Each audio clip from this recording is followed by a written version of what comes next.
ये कहानी है बोर्डिंग स्कूल के 6 बच्चों की जो अचानक एक रात स्कूल से गायब हो जाते हैं। स्कूल के रूल्स बेहद सख्त थे जिससे कई बच्चे पहले भी वहां से भाग जाया करते थे, लेकिन इस बार मामला कुछ अलग था। अगले दिन जब ये खबर स्कूल के प्रिंसिपल को मिलती है तो वो फौरन उन बच्चों के घर कॉल करते हैं, ये सोचते हुए कि शायद बच्चे अपने घर चले गए होंगे। लेकिन फोन पर जो जवाब मिला उसने सबके होश उड़ा दिए। बच्चे तो घर पहुंचे ही नहीं थे। स्कूल का ये छोटा सा मामला अब बड़ा बन चुका था। परेशान होकर स्कूल के हेड ने पुलिस में गुमशुदगी की रिपोर्ट दर्ज कराई और शुरू हुई तलाश। कई महीनों तक पुलिस ने हर सुराग को खंगाला, लेकिन बच्चों का कहीं भी पता नहीं चला। आखिरकार काफी टाइम बाद पुलिस ने अपनी इन्वेस्टिगेशन रोक दी और सभी ने ये मान लिया कि शायद वो बच्चे कभी वापस लौटकर नहीं आएंगे। लेकिन किसी को क्या पता था कि ये 6 बच्चे किसी आइसलैंड में फंसे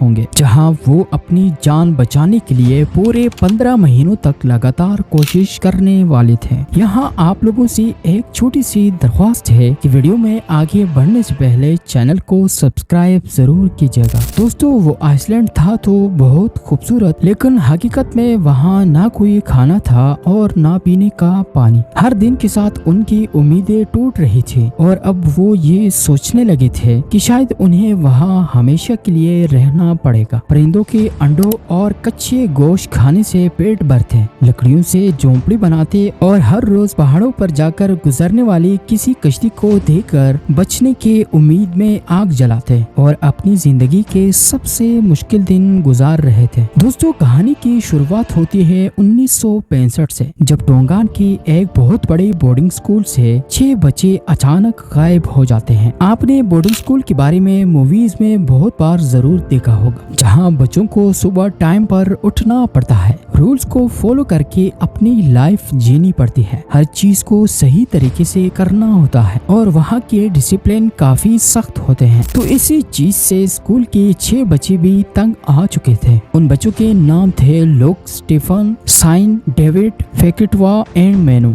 जो लगभग 13 साल से 19 साल की उम्र के थे। एक बार ये सारे दोस्त शाम के वक्त बैठकर बातें कर रहे थे, तभी साइन ने कहा, चलो कोई ऐसी चीज करते हैं कि हमारा दिल खुश हो जाए और बोर्डिंग स्कूल से भी छुटकारा मिल जाएगा। साइन ने कहा, क्यों ना कुछ एक्सप्लोर करते हैं, किसी आइसलैंड पर घूम कर आते हैं। बाकी बच्चों का कहना था कि स्कूल से बाहर निकलने की परमिशन तो हमारे पास है नहीं, तो हम आइसलैंड पे कैसे घूम कर आएंगे। तो फिर उसने अपना प्लान बताया कि हम रात को निकलेंगे और सारा आइसलैंड घूम कर वहाँ रात गुजार कर फिर वापस इससे बोर्डिंग स्कूल में आ जाएंगे। सभी बच्चे साइन के साथ जाने के लिए एग्री हो जाते हैं और ये सब मिलकर फिजी नाम के आइसलैंड पर जाने की तैयारी करते हैं। ये फिजी नाम का आइसलैंड दोस्तों टोंगा से लगभग 80 किलोमीटर दूर था, लेकिन ये बच्चे ये चीज नहीं जानते थे कि सफर कितना ज्यादा मुश्किल होने वाला है। सबसे बड़ी मुश्किल थी बोट, क्योंकि ना ही उनके पास कोई बोट थी और ना ही इतने पैसे कि वो कोई नई बोट खरीद सके। लेकिन उनके बोर्डिंग स्कूल से कुछ ही दूरी पर मछुआरे अपनी बोट्स को खड़ा करते थे।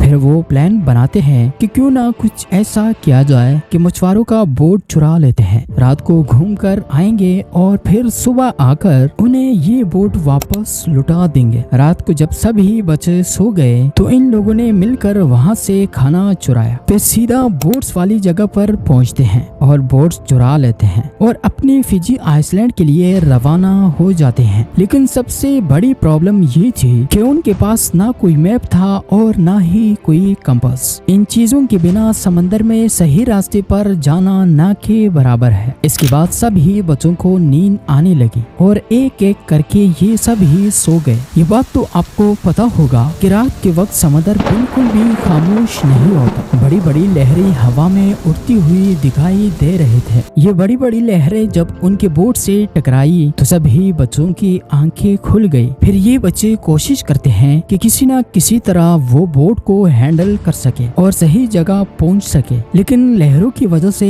उन्हें बिल्कुल भी पता नहीं चल रहा था कि वो कहाँ जा रहे हैं। कुछ देर बाद जब समंदर की लहरें शांत हुई तो उन्हें एक बहुत बड़ा आइलैंड दिखाई दिया, जिसे देखकर ये सारे दोस्त एक बार तो खुश हो गए। उन्हें लगा कि वो लोग फिजी आइसलैंड पहुंच गए हैं जहां वो जाना चाहते थे। लेकिन उसमें भी एक प्रॉब्लम थी कि रात में आई बड़ी बड़ी लहरों की वजह से उनकी बोट बहुत ही ज्यादा डैमेज हो चुकी थी। उनका बोट के ऊपर से कंट्रोल बिल्कुल ही खत्म हो चुका था, जिसकी वजह से सभी दोस्तों ने अपनी हाथ बाहर निकालकर पानी में बोट के बाहर जप्पों की तरह चलाना शुरू कर दिया ताकि उस आइसलैंड तक पहुंचने के लिए मुशक्कत कम लगे, जिसकी वजह से वो बोट सीधी उस आइलैंड तक जा पहुंची। लेकिन अभी ये सारे लोग उस आइलैंड के नीचे ही थे और सामने चढ़ने के लिए बहुत मुश्किल आ रही थी क्योंकि सामने बहुत बड़े बड़े पहाड़ थे। इसके बाद ये सारे लोग थक जाते हैं और नीचे बनी छोटे छोटे गुफाओं में रेस्ट करने के अलावा उनके पास कोई और चारा नहीं बचा था। कुछ देर ट्राई करने के बाद ये लड़के उस आइसलैंड के दूसरे साइड पर पहुंच जाते हैं और वो जिस आइलैंड पर थे वो फिजी आइलैंड नहीं था, वो था आटा आइलैंड, जो फिजी आइलैंड से लगभग 189 किलोमीटर दूर था। अभी तक सभी लड़कों को सब कुछ नॉर्मल लग रहा था। उन्हें ऐसा लग रहा था कि अगर कोई बोट उस आइसलैंड के आसपास गुजरेगी तो उनसे हेल्प मांगेंगे और उनके साथ बैठकर फिर से बोर्डिंग स्कूल वापस पहुंच जाएंगे। लेकिन इन लड़कों की किस्मत बुरी थी। ये आइलैंड बहुत ही सुनसान होने की वजह से यहाँ पे कोई भी बोट आता जाता नहीं था। बोट का इंतजार करते करते अगली रात भी बीत गई। लड़कों का भूख और प्यास की वजह से बुरा हाल था। वैसे तो फूड्स के बिना इंसान 4 से 5 दिनों तक जिंदा रह सकता है, लेकिन पानी के बिना सिर्फ 3 दिन में ही एक नॉर्मल बॉडी की मौत हो जाती है। लेकिन उस आइलैंड पर साफ पीने का पानी कहीं नहीं था और सभी लड़कों की जान प्यास की वजह से निकल रही थी। तभी उनमें से एक लड़का उठता है। उसके पास एक परिंदे का घोंसला था जिसमें वो अंडा उठाता है और उसे तोड़कर पी जाता है। अंडों को पीकर उन्होंने प्यास बुझाने तो शुरू कर दी थी, लेकिन अभी तक उन्हें खाने के लिए कोई चीज नहीं मिली थी, इसलिए उन्होंने बर्ड्स को मारकर कच्चा खाना ही शुरू कर दिया। तो अभी उनके पास कच्चा गोश्त खाने के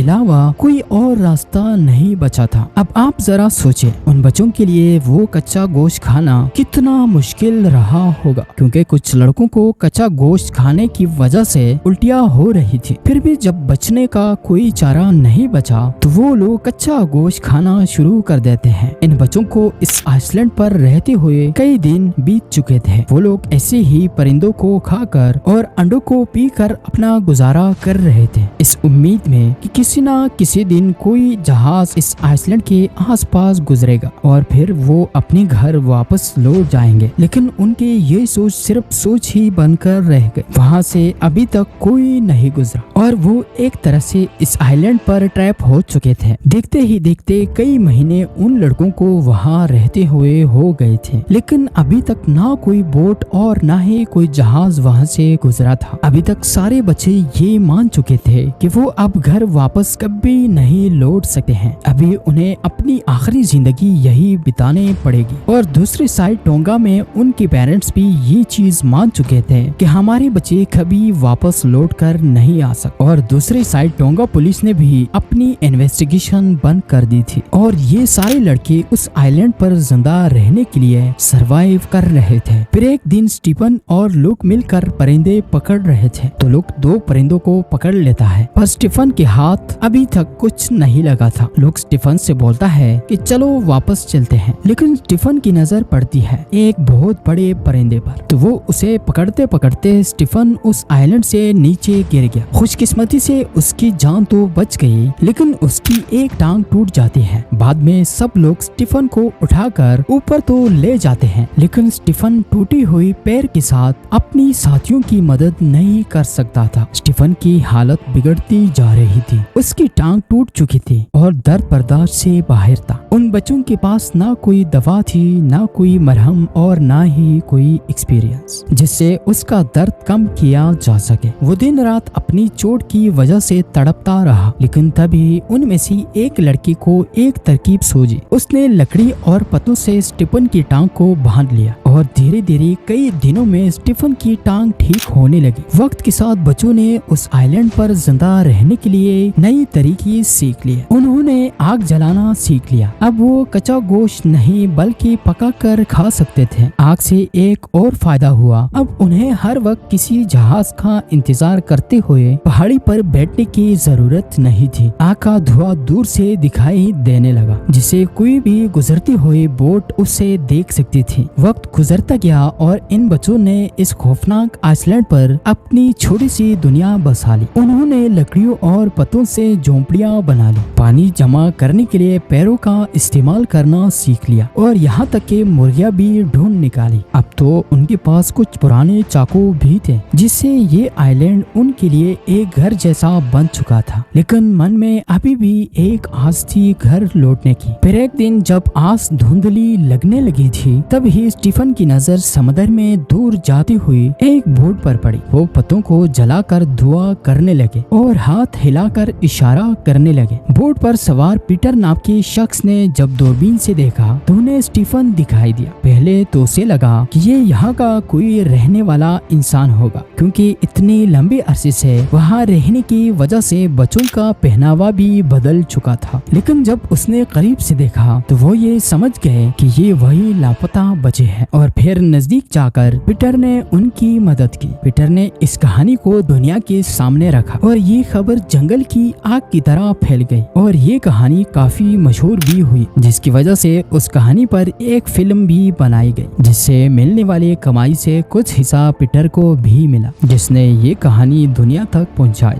तो दोस्तों, ये थी आज की वीडियो। अगर वीडियो पसंद आई हो तो वीडियो को लाइक और चैनल को सब्सक्राइब करके हमें सपोर्ट करें। शुक्रिया। तो नेक्स्ट वीडियो तक अपना बहुत सारा ख्याल रखें। अल्लाह हाफिज।